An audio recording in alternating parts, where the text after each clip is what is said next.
नमस्कार मैत्रिणींनो. लग्नानंतर होईलच की प्रेम ह्या मालिकेमध्ये सर्व काही व्यवस्थित चाललेलं असतं, पण मालिनीच्या मनासारखं काही घडतच नसतं. पाठीमागील भागामध्ये काव्या प्रेग्नेंट आहे अशी अफवा घरात उठली होती.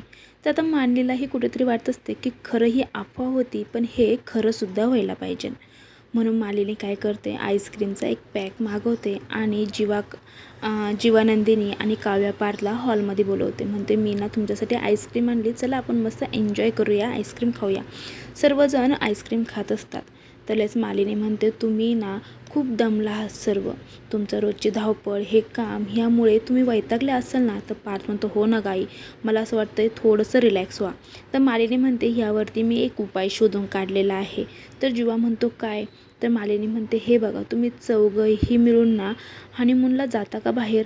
असं म्हणल्यावरती सर्वांच्या तोंडचं पाणीच पडतं. जीवा म्हणतो, अगं आई तू काय बोलते? लगेच नंदिनी म्हणते, आई तुम्ही काहीही बोलता हां. तर लगेच मालिनी म्हणते, मी काही खोटं बोलते का? अरे तुम्हाला बाहेर जायचं तर तुम्ही हनीमूनला जाऊ शकतात ना. तर पार्थ म्हणतो, आई आपल्या घरामध्ये फ्रीडम असला म्हणून तू काहीही बोलू शकत नाही हां. मालिनी म्हणते, मी काहीही चुकीचं बोललेलं नाही आहे. तर नंदिनी म्हणते, आई हे बघा बरं, तुम्ही हनीमूनला जाण्याऐवजी आम्हाला असं म्हणू शकता ना, तुम्ही बाहेर फिरायला जा. तर काव्या म्हणते, हो आई तुम्ही असं म्हणू शकता, तुम्हाला थोडा चेंज मिळेल म्हणून तुम्ही बाहेरून फिरून या.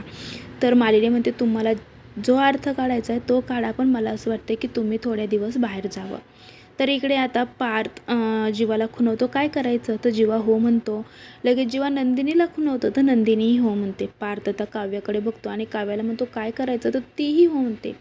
त्यालाच मालिनी म्हणते, तुमचा आपसात आता एकमेकांना विचारून झाला असेल तर मला फायनली सांगा, जेणेकरून मी तुमचे तिकीटं काढते. तर आता हे चौघंही जणं फिरायला जाण्यासाठी हो म्हणणार आहे.